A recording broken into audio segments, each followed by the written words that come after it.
What are we doing? Yeah, what are you doing? We're out tapping trees. That's a good one. No, needs more time. So that diseases don't get transferred from one tree to another, he will sterilize the bit in bleach water. The tool he's using is called a brace and bit. You will have to turn the brace 55 times in order to get to the right depth to put the taps in.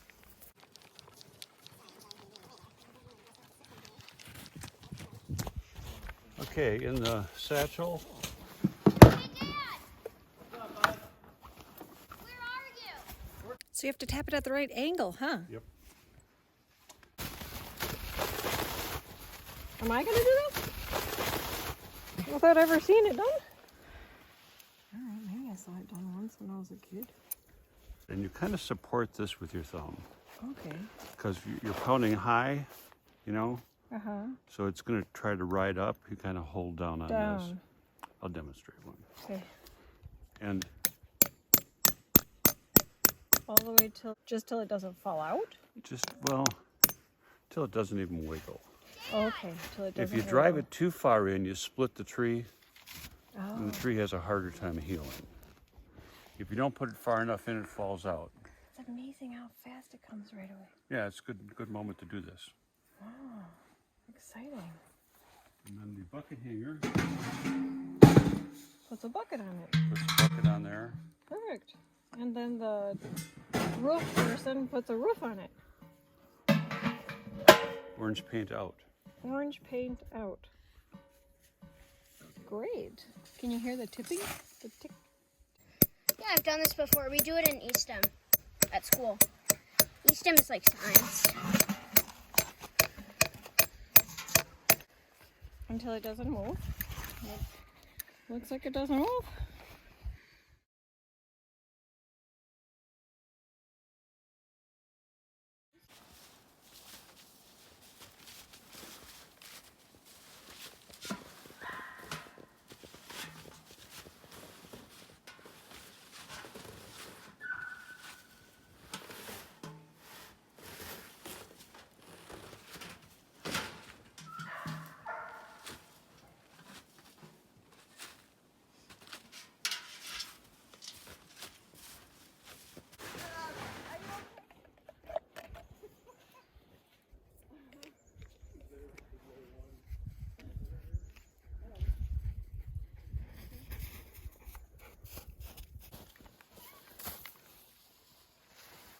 Pretty exciting, huh?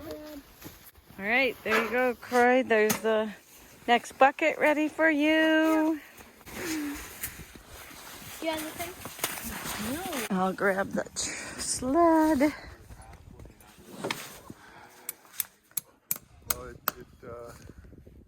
That looks good. Okay. I could put a little cockeye, but Okay, got it. it'll work, right? Yeah, 'cause you know how to. You see that orange chip? Good job. Wow, good job, Troy. Cool, look at you, Rita.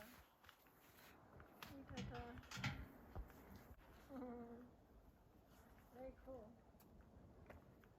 Thanks that you have.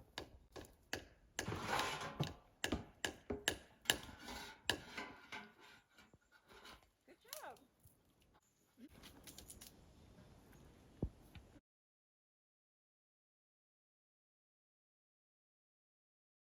If we just do one at a time, then if we fall in the snow, we don't lose them, right? During March and April, we tap the sugar maple trees. We collect the sap. This is the best time because during the warm days, the sap inside the tree goes up, and during the cold nights, the sap inside the tree goes down. It takes 30 to 40 gallons of sap to make 1 gallon of maple syrup.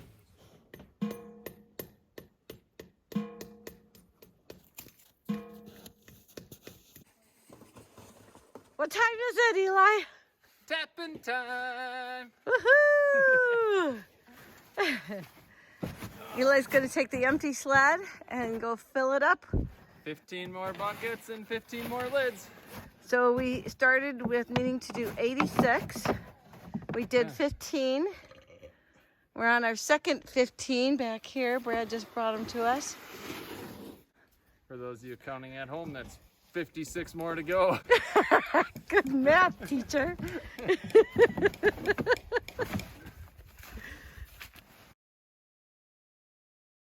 When I'm looking for a tree, how do I know where the tap is? If I wasn't watching, I look for shavings on the ground. And then I try to find the dripping tap. And there it is. I gotta stick a bucket on it.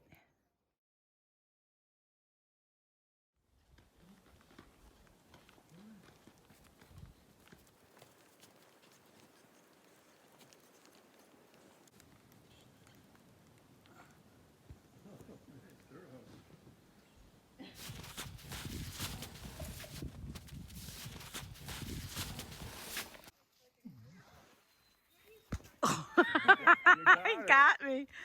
That's giving it all for the video. Tree.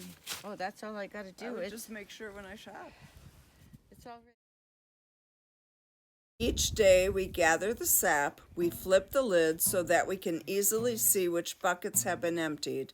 The orange paint in towards the tree one day and orange out the next day.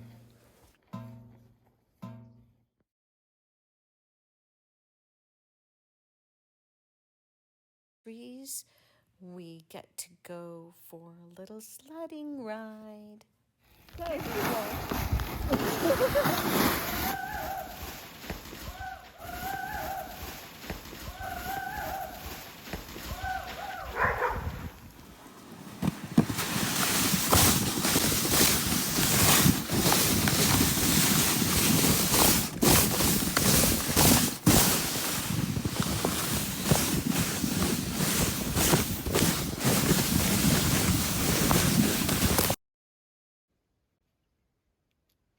two on.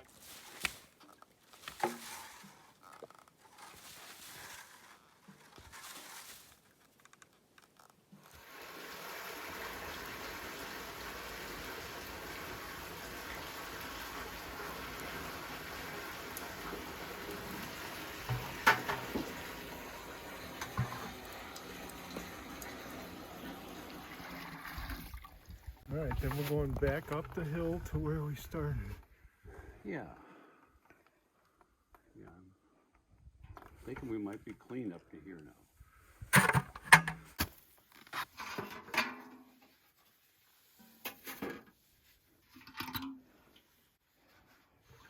The first day we started with the lids on, orange out. The second day we put the lids on, orange in. This is the third time we're collecting, so the lids come back on as orange out. This helps us know which trees were collected and which trees we still need to get to.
that's very cool. Yeah, we've only been doing that for a year.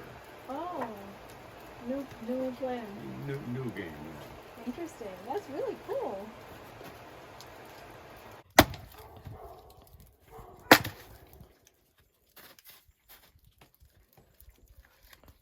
We need lots of wood to cook this sap. How long do you cook the sap? So it's gone.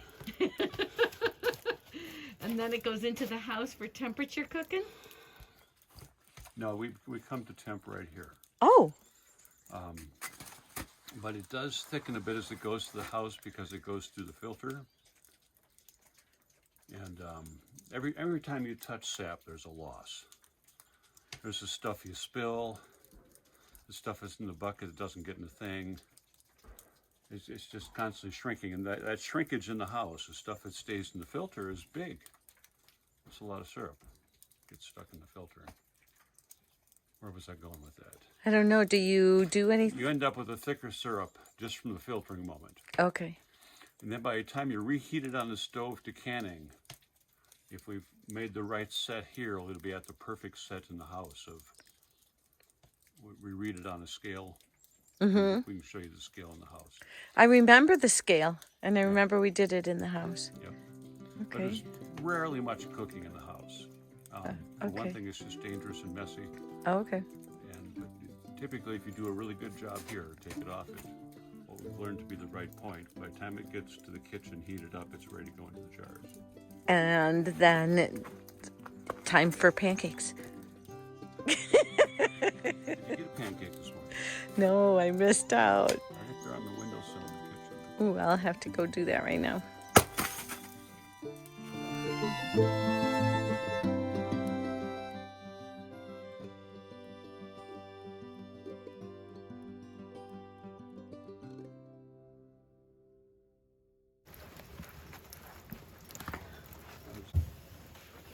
Okay, time to close her up. Oh.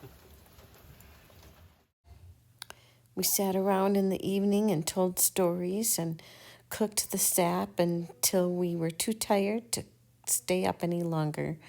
The next day, Brad cooked the sap while Al and everyone else was at a different task.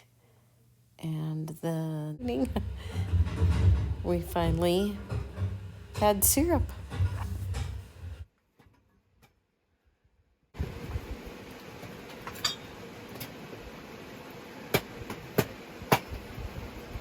Look at the color. Aha! You've got a floater, Brad.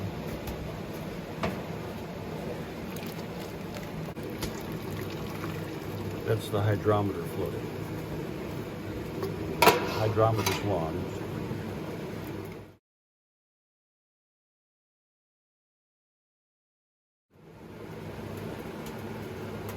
Letting it cool off. And what is it doing? Well, I'll tell you about it. Okay. It's a float. And it has to float in deep syrup. So we have this tall, skinny cup that we can put syrup in and then float the hydrometer in the cup.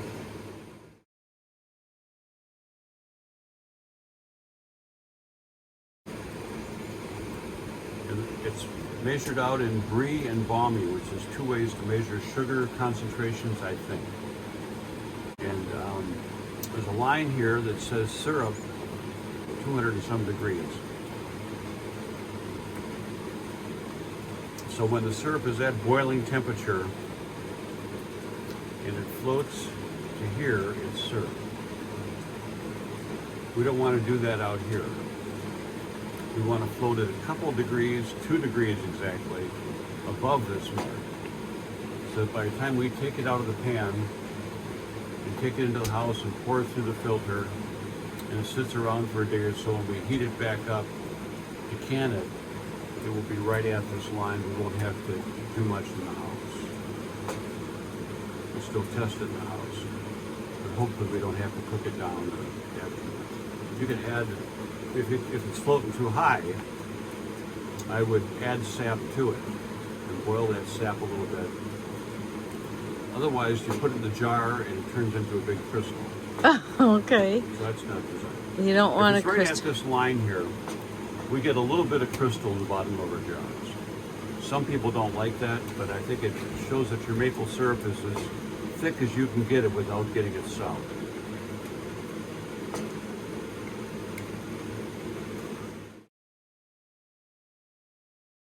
So toward the tail end, it's a process of stirring and stoking the fire and stirring and testing and stirring and stoking.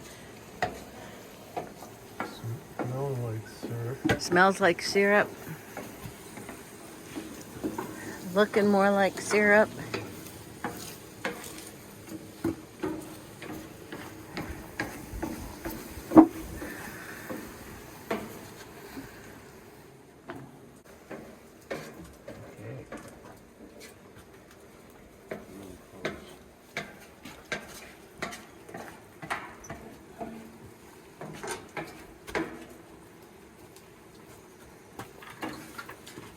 Okay, so you need a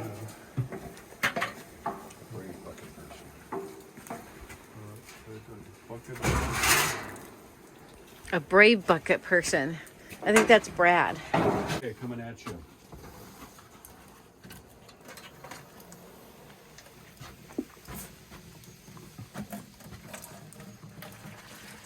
Things are going okay? Perfect. Right in the middle.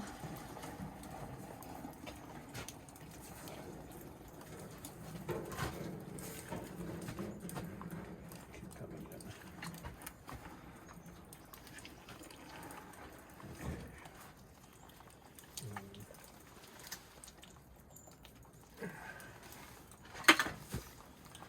You can chase that big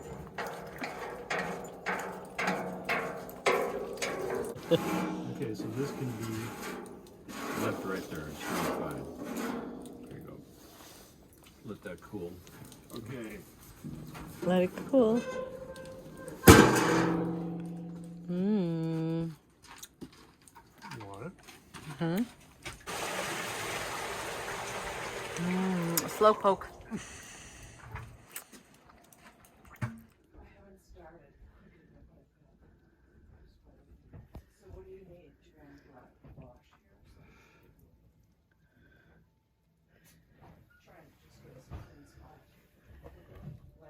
I'll be back with you soon.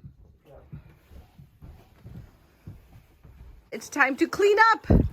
Sanitizing, it kind of takes care of itself. We just, Because when it boils.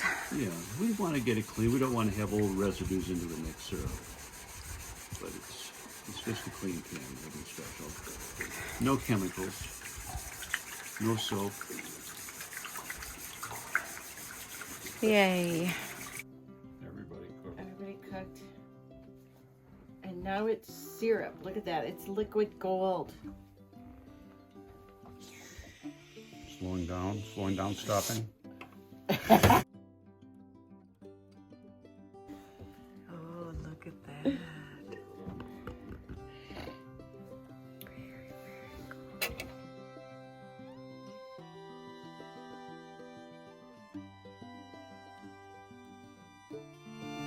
Very, very cool.